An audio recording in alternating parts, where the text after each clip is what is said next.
Selamat malam rekan-rekan sekalian. Assalamualaikum warahmatullahi wabarakatuh. Em, Waalaikumsalam warahmatullahi Waalaikumsalam ya, wabarakatuh. warahmatullahi wabarakatuh. selamat Waalaikumsalam datang warahmatullahi wabarakatuh. di mata kuliah em, Ekonomi Moneter ya dengan kode ECON 4215. Ini adalah pertemuan pertama kita. Perkenalkan, nama saya Hasta Dwi Pradana. Saya adalah pengampu mata kuliah ini. Mungkin teman-teman sudah pernah ada di kelas saya ya sebelumnya di e-learning mata kuliah yang lain seperti kebang sentralan dan eh, makro ya. Ini saya akan mengampu untuk mata kuliah ini. Mbak Admin bisa minta tolong dibantu share screen. Oke, ini kita adalah memasuki minggu pertama mata kuliah ekonomi moneter. Pada minggu ini, teman-teman akan belajar terkait peranan uang dalam perekonomian. Materi ini dapat teman-teman dapatkan dari modul BMP Ekonomi Moneter modul 1, kegiatan belajar 1 dan 2.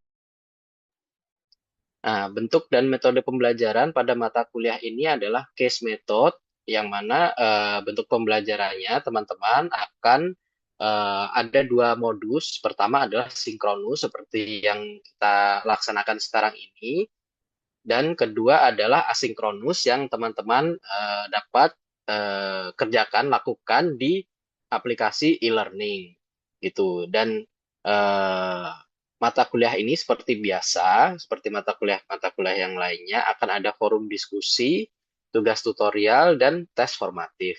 Kami harapkan rekan-rekan sekalian bisa aktif dalam mengikuti diskusi dan mengerjakan tugas tutorial sehingga dapat memaksimalkan nilai-nilai rekan-rekan sekalian.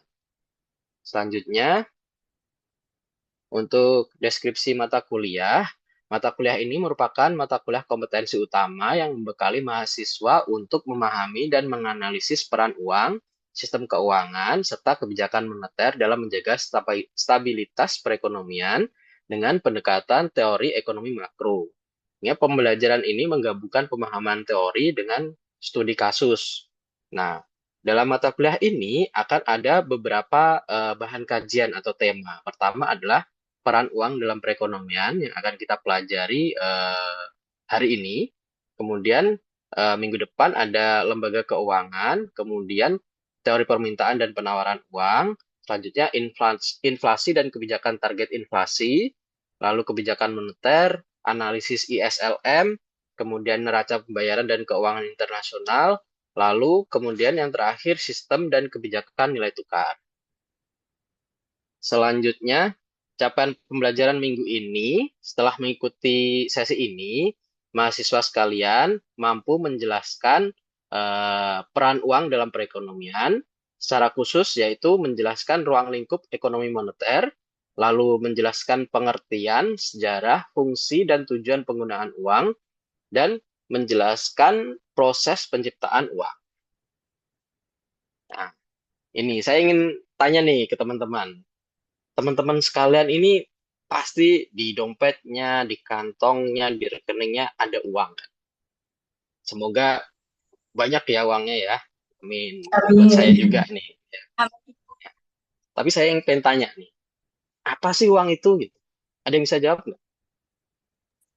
Alat tukar Um, untuk membeli barang atau lainnya. Oke, alat tukar. Kemudian Alat Alat pembayaran. alat pembayaran. Kemudian yang lain Satuan hidup, Kak. satuan nilai ya. Iya. Ya, jadi alat tukar, alat pembayaran, satuan nilai. Oke, itu ya. Itu ya kira-kira seperti itu. Nanti kita akan pelajari ya di next slide ya. Kemudian ruang lingkup ekonomi moneter nih. Ini adalah core dari mata kuliah ini. Ekonomi moneter adalah cabang ilmu ekonomi yang mempelajari peran, fungsi, dan pengaruh uang terhadap variabel-variabel makroekonomi seperti tingkat harga, suku bunga, output, dan kesempatan kerja. Jadi kata moneter itu eh, asalnya itu dari kata money, gitu. Money uang. Jadi kalau teman-teman dengar kata moneter itu uang, uang, uang, uang gitu. Ini kita bukan mau mata duitan ya. Ini secara apa? Secara istilah itu begitu gitu. Jadi cabang ilmu ini menjembatani antara teori moneter dengan kebijakan bank sentral dalam prakteknya sehingga bersifat analitis sekaligus terapan. Jadi di ekonomi moneter nanti eh, ruang lingkupnya terkait uang, kemudian lembaga keuangan, ini ada bank dan non-bank, kemudian permintaan dan penawaran uang, lalu inflasi atau tingkat harga, kebijakan moneter, dan neraca serta nilai tukar. Selanjutnya terkait kedudukan ekonomi moneter. Ekonomi moneter merupakan penerapan lanjutan dari ekonomi makro. Jadi basis ekonomi moneter itu adalah ekonomi makro. Makanya prasyarat mata kuliah ini adalah teman-teman sudah lulus mengambil mata kuliah pengantar ekonomi makro atau ECON 4101.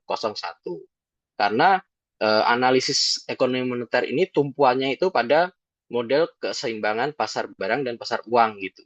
Jadi di ekonomi makro itu pondasinya adalah output, output, kemudian harga, suku bunga, dan employment rate atau kesempatan kerja lah gitu ya. Kemudian dari situ ke ekonomi moneter yang fokusnya peranan uang dan lembaga keuangan. Nah, di ekonomi moneter itu selanjutnya dalam level terapannya itu ada kebijakan moneter yang dilakukan oleh siapa? Yang melakukan kebijakan moneter di Indonesia itu siapa? Tahu nggak Bank teman? Indonesia. Betul, Bank Indonesia. Jadi Bank Indonesia itu yang sebagai pelaksana kebijakan moneter gitu. Itu untuk menjaga stabilitas perekonomian dari sisi mata uang seperti itu. Kemudian selanjutnya, nah ini pengertian uang. Pertanyaan tadi yang pertama tadi ya, tadi ada yang jawab sebagai alat pembayaran, nilai tukar, penyimpan nilai. Nah, jadi, uang adalah segala sesuatu yang secara umum diterima sebagai alat pembayaran. Nah, ini benar kan tadi alat pembayaran untuk transaksi baik barang, jasa, dan pelunasan utang, serta diterima secara luas dalam suatu wilayah tertentu. Jadi, eh, teman-teman, agar sesuatu itu bisa dapat dikatakan sebagai uang, berfungsi sebagai uang, itu ada beberapa syarat. Pertama adalah diterima secara umum atau memiliki acceptability gitu. Jadi ketika saya punya apa koin, terus saya tukarkan ke misalkan Mbak Nilatul ya. Mbak Nilatul saya tukarkan Mbak Nilatul misalkan punya buku gitu. Ini saya tukar sama buku. Tapi Mbak Nilatul nggak mau nerima, ih apaan itu, koin apa itu gitu. Bisa. Nah, itu berarti tidak diterima secara umum. Berarti tidak bisa disebut sebagai uang. Tuh. Jadi uang itu harus pertama diterima secara umum. Kemudian tahan lama gitu. Durable. Durable tahan lama. Makanya uang koin itu dari logam itu tahan lama ya. Kemudian ada uang kertas. Uang kertas itu teman-teman tahu nggak dibikinnya dari apa tuh? Ada yang tahu nggak? Oh, belum, Pak. Ya, uang kertas itu dibikinnya bukan dari kertas yang biasa teman-teman nulis di buku itu bukan. Jadi uang kertas itu dibikin bahannya sama dengan baju teman-teman dari cotton, dari apa kapas. Itu 100% kapas. Jadi sama kayak baju teman-teman, makanya uang kertas itu kalau kena air dia nggak gampang robek kayak kertas biasa. Jadi dia durable, tahan lama. Selanjutnya eh, uang itu harus mudah dipecah dalam beberapa nilai yang lebih kecil gitu. Misalkan uang 100.000 dipecah jadi 50.000 dan lain-lain. Kemudian nilainya stabil gitu.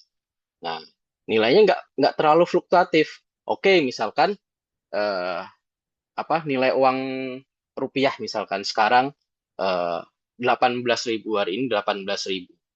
Tapi nggak langsung, misalkan hari ini 18.000, besok jadi 10.000, terus besoknya lagi jadi 30.000, nggak seperti itu. Walaupun ada naik turun, tapi masih dalam eh, rentang yang kecil gitu. Jadi masih bisa dikatakan stabil. Nah, itu memiliki stability of value. Kemudian uang mudah dibawa gitu. Mudah dibawa, bisa dimasukin kantong dan lain-lain. Teman-teman tahu ini nggak? Itu zaman saya kecil dulu ada kartun The Flintstone. Itu yang manusia purba itu di kartun, tapi yang dia manusia purba zaman batu itu mobilnya juga dari batu. Nah, itu dia alat pembayarannya, uangnya itu dari batu yang segede ban mobil gitu. Nah, itu nggak memenuhi prinsip portability itu, nggak gampang dibawa gitu. Nah, itu nggak bisa tuh dikatakan sebagai uang. Jadi harus setidaknya memiliki 5 prinsip ini gitu. Selanjutnya, nah, eh, uang yang kita pegang sekarang, yang ada sekarang, itu nggak langsung begitu peradaban muncul, langsung ada uang yang seperti kita pegang sekarang, nggak seperti itu. Jadi ada sejarah perkembangannya. Pertama, itu manusia zaman dulu itu mengenal yang namanya sistem barter.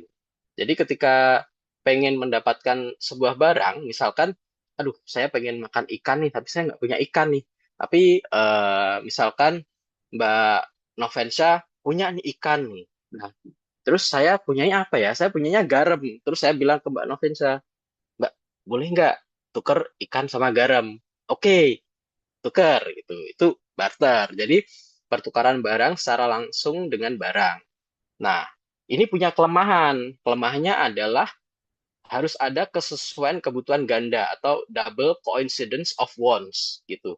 Jadi, pas tadi saya mau nuker garam saya dengan ikannya Mbak Novensha, kalau Mbak Novensha nggak butuh garam, itu bisa saja saya nggak bisa dapat ikannya tuh. Kayak misalkan, ini saya tuker dengan garam, ikannya boleh apa nggak? Nggak ah, saya udah punya banyak garam di rumah. Nah, itu nggak memenuhi double coincidence of wants. Jadi, nggak efektif, nggak efisien gitu.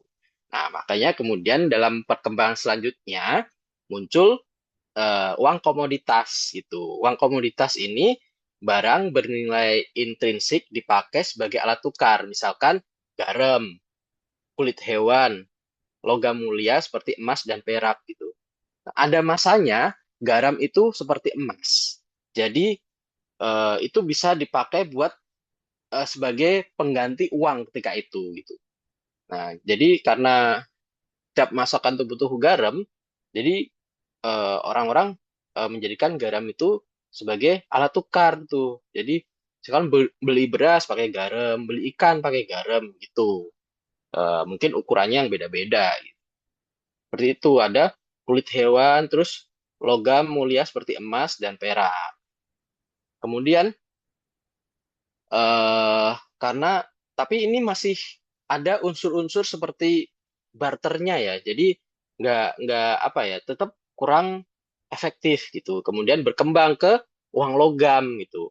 Uang logam ini dari logam dicetak dalam bentuk dan berat eh, tertentu yang disepakati dan dikeluarkan oleh otoritas tertentu sehingga nilainya lebih mudah diverifikasi dan dipercaya gitu. Jadi misalkan pemerintah gitu zaman Majapahit bikin mencetak logam itu sebagai uang, ada logonya, logo Majapahit misalkan. Nah, itu dipakai untuk jual beli gitu. Selanjutnya dari uang logam itu eh, muncullah perkembangan selanjutnya, yaitu eh,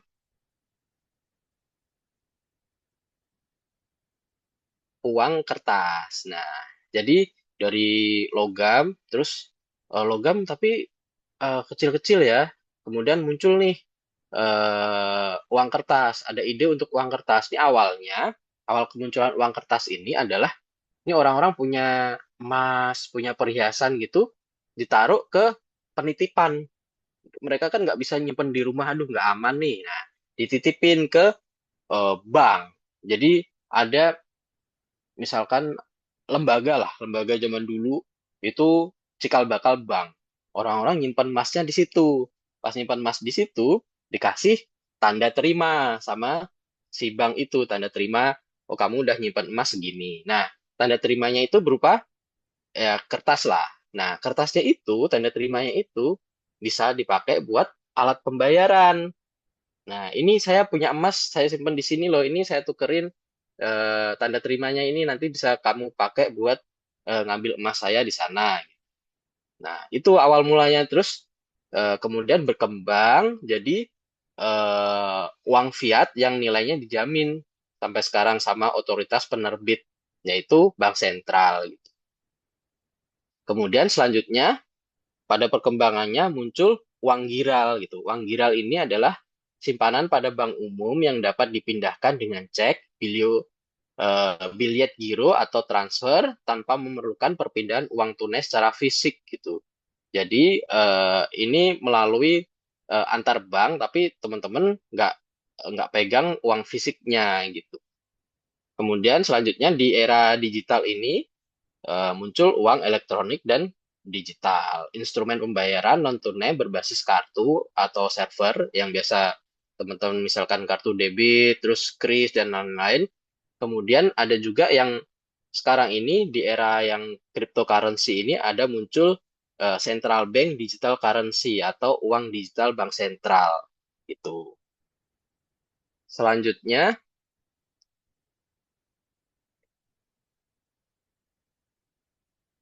nah jenis-jenis uang berdasarkan lembaga penerbit gitu. Tadi kan udah kita pelajarin apa sejarahnya uang tuh berkembang sini terus. Nah, yang sekarang ini uang juga punya jenis. Pertama, berdasarkan lembaga yang menerbitkannya ada uang kartal gitu. Uang kartal itu adalah uang kertas dan uang logam seperti yang teman-teman punya sekarang yang diterbitkan dan diedarkan oleh bank sentral. Kalau di Indonesia, rupiah diedarkan oleh Bank Indonesia dan merupakan alat pembayaran yang sah dan wajib diterima. Kemudian ada juga uang giral. Nah, bedanya uang giral ini bukan diterbitkan oleh Bank Indonesia, tapi diterbitkan oleh bank umum, yaitu simpanan pada bank umum yang dapat digunakan sebagai alat pembayaran, giro, tabungan, atau cek. Jadi teman-teman kan nabung nih di bank. Nah, teman-teman bisa tuh mentransferkan uangnya gitu dari tabungan teman-teman ke tabungan teman-teman yang lainnya gitu.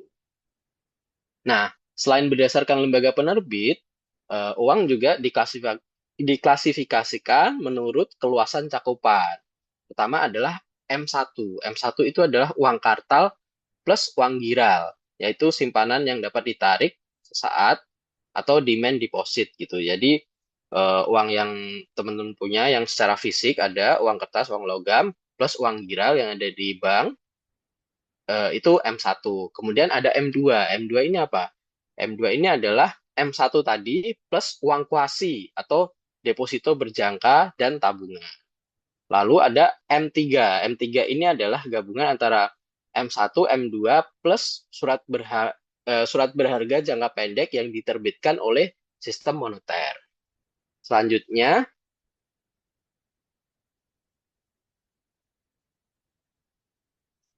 jenis uang berdasarkan bahan dan nilai. Pertama adalah uang logam dan uang kertas. Seperti yang teman-teman tahu tadi ada eh, menurut perkembangannya ada uang logam dan uang kertas. Ini dibedakan berdasarkan bahan pembuatannya. Logam untuk koin, untuk pecahan kecil biasanya, dan uang kertas untuk pecahan yang lebih besar. Kenapa uang kertas untuk pecahan yang lebih besar? Karena uang kertas itu memiliki fitur pengaman yang lebih lengkap dibanding uang koin. Uang koin itu bikinnya gampang, tinggal logam, dicetak, udah jadi. Nah, tapi kalau uang kertas itu banyak fitur keamanannya gitu. Ada benang pengaman, ada tanda air, ada namanya MLCI, multi level latent image dan lain-lain. Jadi susah untuk diduplikasi. Kemudian ada full bodied money versus token money. Full bodied money ini adalah bernilai intrinsik secara nilai nominalnya, misalkan koin emas murni. Dan token money ini bernilai intrinsik jauh lebih rendah dari nilai nominal. Jadi full bodied money ini seperti mungkin teman-teman tahu dinar ya, uang dinar ya, itu kan dari emas. Itu nilainya, nilai nominalnya itu sama dengan nilai bahannya gitu. Jadi nilai si koin itu, nilai nominalnya sama dengan nilai bahan pembuatnya. Itu full bodied money. Sedangkan uang teman-teman yang uang kertas dan uang logam itu token money. Jadi nilai intrinsiknya, nilai bahannya itu jauh lebih rendah nih dibanding nilai nominalnya. Gitu. Jadi misalkan teman-teman punya uang kertas 100.000, itu bahan apa ongkos pembuatan uang kertas itu lebih rendah dibanding nilai 100.000 itu. Gitu. Kemudian ada uang fiat atau fiat money. Uang fiat ini adalah nilai uang tidak lagi ditopang oleh cadangan emas, melainkan oleh kepercayaan publik dan jaminan hukum dari otoritas penerbit atau bank sentral. Gitu. Jadi dulu uang kertas itu dijamin pakai emas, tapi setelah ada perjanjian Bretton Woods itu tahun sekitar pertengahan tahun 1900-an, itu uang udah tidak berdasarkan emas gitu. Jadi berdasarkan asas kepercayaan aja, jaminan oleh bank sentral. Selanjutnya, fungsi asli uang. Ya, uang itu memiliki beberapa fungsi. Pertama adalah alat tukar atau medium of exchange gitu. Jadi tadi ini berangkat dari ketidakefektifan barter tadi gitu. Ini barter saya mau pisang tapi saya nggak punya yang lain nih untuk di barter yang menarik si pemilik pisang nih. Nah, akhirnya muncul uang ini sebagai alat tukar nih yang bisa ditukarkan oleh untuk berbagai macam hal gitu. Kemudian sebagai satuan hitung yaitu menjadi ukuran nilai yang seragam sehingga harga berbagai barang dapat dibandingkan secara rasional gitu. Misalkan ini satuan hitung ini nggak bisa dipakai buat ini ya, apa teman-teman saling flexing dan bandingin harta teman-teman dengan teman-teman yang lain ya. Itu kan biasa bisa sih dipakai buat kayak gitu. Cuman ini lebih ke unsur teknisnya aja. Jadi misalkan teman-teman mau beli sepatu atau beli handphone. Nih, sepatu harganya 5 juta, handphone 5 juta juga. Itu kira-kira nilainya setara nih, tapi teman-teman akan memilih yang mana. Jadi untuk dapat dibandingkan itu secara rasional. Kemudian sebagai penyimpan nilai atau store of value, memungkinkan daya beli dipindah dari masa kini ke masa depan meski dapat tergerus inflasi gitu. Jadi misalkan nih teman-teman punya tabungan sekarang 5 juta nih, 5 juta di tabungan nih. Terus 10 tahun kemudian teman-teman bisa tetap pakai tuh uang teman-teman untuk belanja uang 5 juta itu. Walaupun mungkin 10 tahun kemudian nilai 5 juta yang sekarang itu nggak sama seperti nilai 5 juta yang akan datang karena ada inflasi yang mana harga-harga naik sehingga secara relatif nilai uang teman-teman akan lebih kecil.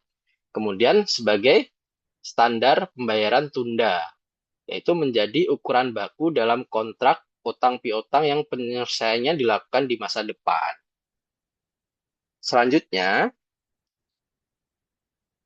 nah, uang selain memiliki fungsi asli, juga memiliki fungsi turunan. Fungsi turunannya adalah sebagai alat pembayaran yang sah atau legal tender. Kemudian sebagai penunjuk harga dalam mekanisme pasar gitu. Jadi waktu teman-teman misalkan belanja di marketplace, Shopee gitu-gitu, udah harganya. Nah, itu sebagai penunjuk harga. Kemudian sebagai alat menabung dan berinvestasi gitu. Selanjutnya, instrumen pemindahan kekayaan antar waktu dan antar wilayah. Antar wilayah ini bisa dalam satu negara, bisa juga dalam antar negara gitu. Tapi Kalau antar negara harus ada nanti mekanisme kurs ya. Kemudian uang berfungsi baik hanya selama nilainya stabil dan dipercaya publik gitu. Jadi sesuai dengan tadi terkait sifat-sifat uang ya, terkait apa namanya eh, sifat dari uang tadi seperti apa dapat diterima secara umum dan lain-lain. Ketika inflasi tinggi atau tidak terkendali, fungsi uang sebagai penyimpan nilai akan melemah. Seperti tadi teman-teman punya uang 5 juta sekarang, itu kalau dibelanjakan 10 tahun lagi, nilainya mungkin akan melemah karena ada inflasi. Dan ketika itu terjadi, masyarakat mungkin akan beralih ke aset lain seperti dolar dan lain-lain. Hal ini menjadi satu alasan utama mengapa menjaga stabilitas nilai uang merupakan mandat inti Bank Sentral, termasuk Bank Indonesia. Gitu. Jadi peran Bank Sentral itu sangat penting untuk perekonomian, masuk untuk menjaga uang teman-teman itu tetap bernilai. Gitu. Selanjutnya, nah, kita memasuki kesimpulan. Jadi dari materi-materi tadi yang sudah saya jelaskan, kita dapat menarik kesimpulan pertama adalah ekonomi moneter mengkaji peran uang dalam variabel makroekonomi dan menjadi dasar bagi kebijakan bank sentral. Kemudian, uang berevolusi dari barter menuju uang komoditas, uang kartal, dan uang giral hingga menjadi uang elektronik dan digital. Selanjutnya, uang diklasifikasikan menurut penerbit, yaitu uang kartal dan uang giral, dan cakupan keluasan, yaitu M1, M2, dan M3. Selanjutnya, uang memiliki 4 fungsi asli, yaitu alat tukar, satuan hitung, penyimpan nilai, dan standar pembayaran tunda. Dan hanya optimal bila nilai uang stabil. Demikian materi minggu ini. Selanjutnya, ini untuk minggu depan ya. Mungkin teman-teman bisa memikirkan ininya sebelumnya. Nah, jadi untuk minggu depan teman-teman diskusikan ya terkait bagaimana peran lembaga keuangan bukan bank dalam memperluas fungsi uang di luar sistem perbankan seperti itu. Nah, oke, demikian materi ini. Ada pertanyaankah dari teman-teman? Mungkin penasaran apa terkait uang gitu kan? Saya yakin sih semua orang tuh tertarik sama uang, walaupun susah ya nyarinya ya. Itu. Mungkin ada pertanyaan?